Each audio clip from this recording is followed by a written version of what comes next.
इस वीडियो में हम लोकी ओडिनसन की एमसीयू स्टोरी लाइन का फास्ट फॉरवर्ड रिकैप करने वाले हैं up to the Avengers Endgame. Loki frost giants के राजा लॉफी का बेटा था, बट बर्थ डिफेक्ट की वजह से राजा ने लोकी को पैदा होते ही मरने के लिए छोड़ दिया। लॉफी के हिसाब से लोकी का यह नन्हा सा शरीर फ्रॉस्ट जायंट्स के नाम पर कलंक था। शायद फ्रॉस्ट जायंट्स के बच्चे भी जायंट शेप में पैदा होते हों, क्या पता।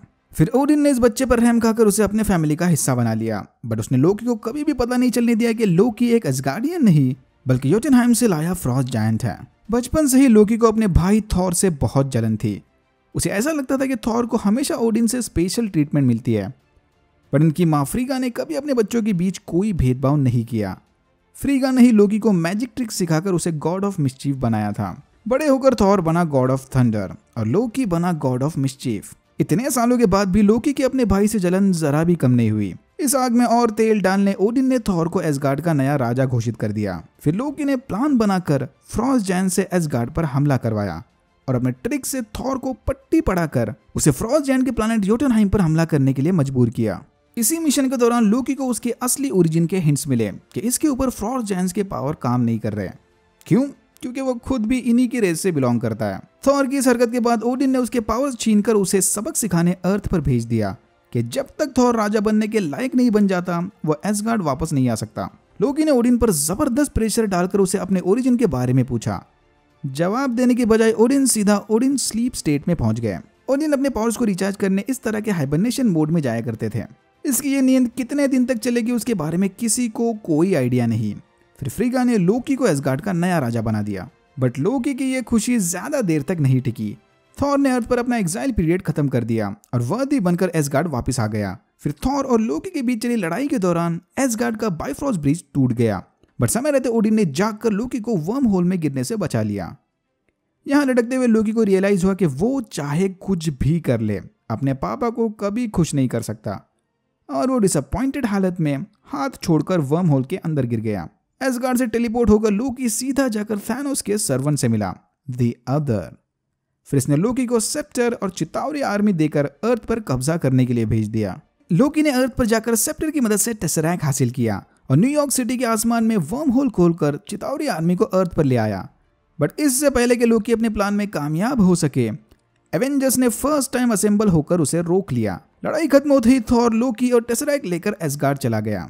इस इवेंट को हम आगे फिर से डिस्कस करेंगे। एसगार्ड लौटते ही ओडिन ने लोकी को जेल भिजवा दिया। कुछ दिनों बाद डार्क एल्व्स ने एसगार्ड पर हमला करके फ्रीगा को मार दिया। इन्हीं डार्क एल्व्स से लड़ने थॉर ने लोकी को उसकी कैद से आजाद कर दिया। डार्क एल्व्स के साथ चली लड़ाई के दौरान लोकी ने थॉर के सामने मरने का नाटक किया और बाद में चुपके से एसगार्ड जाकर ओडिन की जगह ले ली। लोकी ओडिन का भेष लेकर कुछ सालों तक एसगार्ड पर राज करते रहा। असली ओडिन अर्थ पर जाकर अपना रिटायरमेंट एंजॉय कर रहा था, बट फिर थॉर ने एसगार्ड जाकर लोकी का पर्दाफाश किया और ये दोनों भाई ओडिन को ढूंढने अर्थ पर चले आए। इन्होंने ओडिन को ढूंढ तो लिया, बट अब काफी देर हो गई। ओडिन अपनी जिंदगी के आखिरी पल जी रहा था और फिर अपने बच्चों को फाइनल गुड बाय बोलकर ओडिन चल बसे। ओडिन के मरते ही थॉर और लोकी की बड़ी बहन हेला अपनी कैद से आजाद हो गई। यस, हेला ओडिन की पहली बेटी थी, goddess of death. Long story short, Hela को 9 टर्म्स पर हमला करके एसगार्डियन एम्पायर को मजबूत बनाना था, बट ओडिन को अमन कायम करना था, इसलिए उसने हेला को सदियों से कैद करके रखा था। हेला थॉर और लोकी से कई ज्यादा पावरफुल निकली। आजाद होते ही हेला ने बड़ी आसानी से एसगार्ड को अपने कब्जे में ले लिया और अपने भाइयों को वहां से भगा दिया। हेला से बचते बचाते थॉर और लोकी सकार में क्रैश लैंड हो गए। एवेंजर्स एज ऑफ उल्ट्रॉन वाले इवेंट्स के बाद हल्क भी अर्थ से निकलकर यहीं आया था। सकार पहुंचकर लोकी यहाँ के ग्रैंड मास्टर का दोस्त बन गया, तो थॉर और हल्क इनका मनोरंजन करने वाले ग्लैडिएटर्स बने। फिर यहाँ से ब्रूस बैनर, थॉर, लोकी और वैल्क्यरी अपनी रिवेंजर्स की टीम बनाकर हेला से लड़ने एसगार्ड चले गए। हेला को हराने का बस एक ही तरीका था, रैग्नारॉक, मतलब सर्टर द्वारा एसगार्ड का खात्मा। लोकी सर्टर को जगाने चला गया, तो बाकी के रिवेंजर्स हेला का ध्यान भटकाकर एसगार्डियन रेफ्यूजीज को जमा करने में लगे थे। लोकी ने आखिरकार सर्टर को जगा दिया और फिर सर्टर ने एसगार्ड को तबाह करके हेला को हरा दिया। पर सर्टर को जगाने से ठीक पहले लोकी ने ओडिन की तिजोरी से टेसरैक्ट चुरा लिया था। एसगार्ड के तबाह होने के बाद ये सारे अर्थ पर जाकर अपना नया एसगार्ड बसाने वाले थे, बट रास्ते में इन्हें थैनोस ने रोक लिया। यहाँ थैनोस ने लोकी को मारकर उससे टेसरैक्ट छीन लिया और फिर एक एक करके सारे इन्फिनिटी स्टोन इकट्ठा करके चुटकी बजा दिए। थैनोस के स्नैप को रिवर्स करने का बस एक ही तरीका था, बचे कुछ एवेंजर्स को टाइम में पीछे जाकर सारे इन्फिनिटी स्टोन जमा करने होंगे और फिर से चुटकी बजाकर यूनिवर्स को रिस्टोर करना होगा। बट इनका 2012 में जाकर न्यूयॉर्क सिटी से टेसरैक्ट हासिल करने का प्लान बहुत ही बुरी तरह से फेल हो गया और लोकी टेसरैक्ट लेकर भाग गया।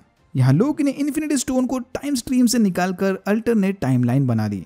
लोकी सीरीज में हम इसी अल्टरनेट टाइमलाइन वाली लोकी की कहानी को देखेंगे।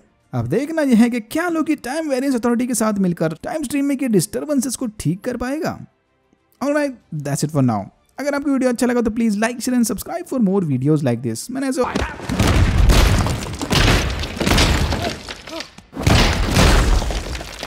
Thank you very much for watching and I'm hoping to see you in my next one.